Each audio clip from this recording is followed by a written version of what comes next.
लाठीचार्ज कर रहे हैं, आप किसी को उठा के ले जा रहे हैं, तो ये अच्छी बात नहीं है। हम लोग यही करेंगे कि जल्द से जल्द धर्मेंद्र प्रधान को इस्तीफा दे देना चाहिए, यही एक मांग है। इससे छात्रों में, युवाओं में एक विश्वास आएगा कि सरकार कम से कम उनकी बात कुछ सुनती है, समझती है।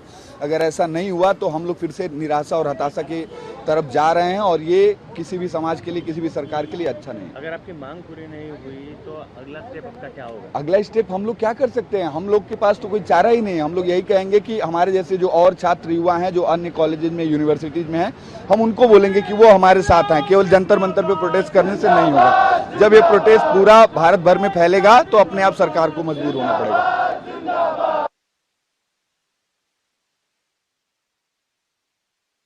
तर मंतरवरील आंदोलनाच्या समर्थनार्थ राज्यभरात आंदोलनं केली जात आहेत। दादरच्या चैत्यभूमी येथेही दिल्लीतील आंदोलनाच्या पाठिंब्यासाठी आंदोलन करण्यात येणार आहे आणि त्याच पार्श्वभूमीवर या परिसरात पोलीस बंदोबस्त तैनात करण्यात आलेला आहे।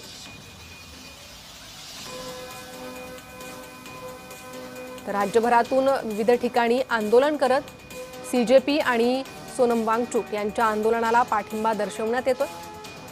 मुंबईतूनही चैत्यभूमी इथून पाठिंबा दर्शवण्यासाठी आंदोलन होणार आहे। तर धर्मेंद्र प्रधान यांच्या राजीनाम्याची मागणी प्रामुख्याने या आंदोलनातून केली जात आहे। सीजेपीच्या आंदोलनातून पुण्यातूनही या आंदोलनाला पाठिंबा मिळतोय। पुणे या ठिकाणी विद्यार्थ्यांचं आंदोलन सुरू आहे। पुण्यातूनही आंदोलन करत शिक्षण मंत्री धर्मेंद्र प्रधान यांच्या राजीनाम्याची मागणी करण्यात आलेली आहे।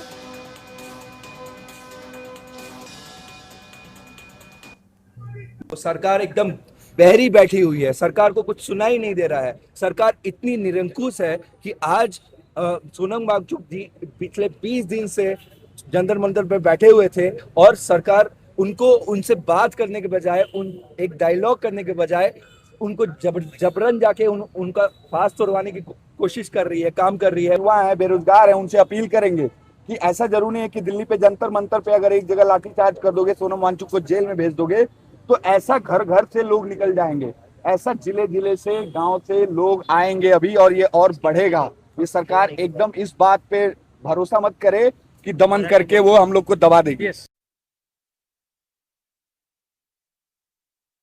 पुलिस रोक रही है जगह जगह पे, और इनकी कोशिश है कि बच्चों की आवाज उठे ना, लेकिन ये देश का आंदोलन बन चुका है। ये किसी एक आदमी का आंदोलन नहीं है, ये किसी पार्टी का आंदोलन नहीं है।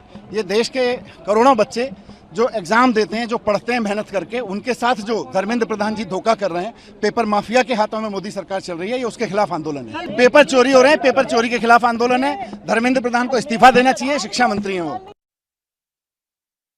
वी वांट कि छात्रों की बात सुनी जाए, क्योंकि अब पानी जो है सर से ऊपर से निकल चुका है।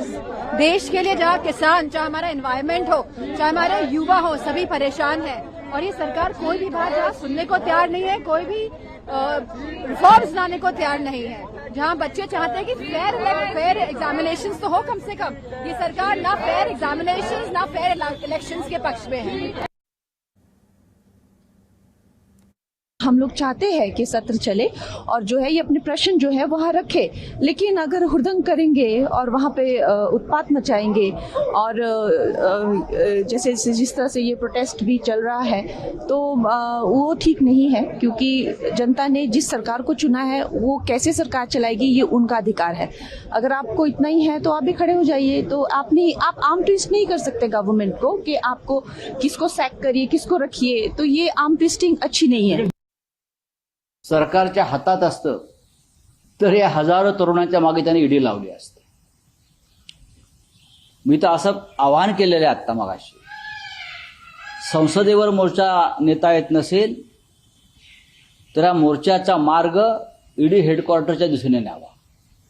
या देशाच्या बर्बादीमध्ये या ईडीचा सगळ्यात मोठा हातभार आहे। देशविरोधी कारवायांमध्ये ईडी सहभागी आहे। त्याच्यामुळे संसदेबरोबर या ज्या गुलाम झालेल्या संस्था आहेत, मग सुप्रीम कोर्ट असेल, ईडी असेल, त्यांच्या दिशेने सुद्धा हा मोर्चा नेला पाहिजे। दिल्लीच्या जंतर मंतरवर जे आंदोलन सुरू आहे त्यामध्ये पोलिसांनी हायकोर्टाच्या निर्णयानुसार निर्देशानुसार निर्णय घेतलेले आहेत.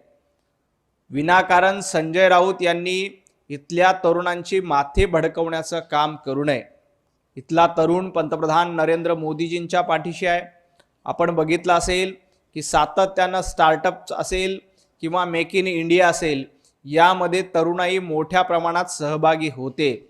संजय राऊत, तुमची कितीही इच्छा असेल की या देशामध्ये तरुणाईंचे माथे भडकून हा देश पेटवायचा, तर संजय राऊत तुमची ही इच्छा कधीच पूर्ण होणार नाही, कारण इथला तरुण हा राष्ट्रभक्त आहे.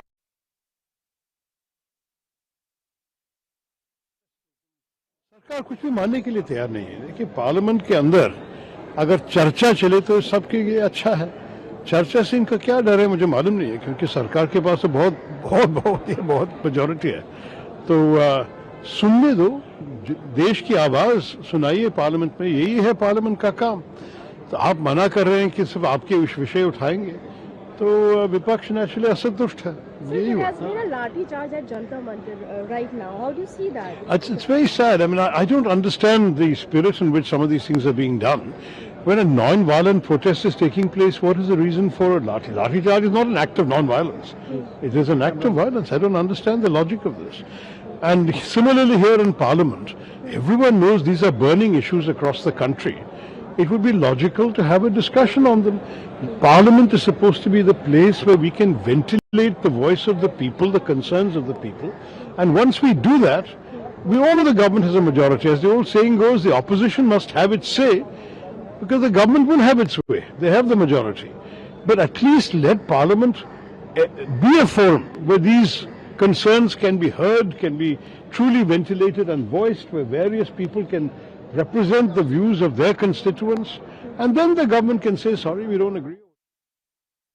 विद्यार्थ्यांचं आंदोलन हे शांततेच्या मार्गाने चालू होतं आणि तिथे सुद्धा वांगचूक जे उपोषणाला बसले त्यांची तब्येत खालवल्यामुळे हायकोर्टाने जे काही डायरेक्शन दिले त्यानुसार त्यांच्यावर आता वैद्यकीय उपचार सुरू आहेत आणि म्हणून आंदोलन दडपणं हा केंद्र शासनाचा मला वाटतं कोणताही भाग नाही आहे आणि सकारात्मक तोडगा आज पहिला दिवस या लोकसभेचा त्याच्यामध्ये मला वाटतं काहीतरी तोडगा निश्चितच निघेल. पण लाठीचार्ज झालाय विद्यार्थ्यांवर, याचं समर्थन कोण करणार? याचं समर्थन कोणीच करणार नाही. त्या ठिकाणची घटना जी काही झालेली आहे, लाठीचार्ज व्हायला नको पाहिजे होता, त्याचं समर्थन आम्ही सुद्धा करणार नाही.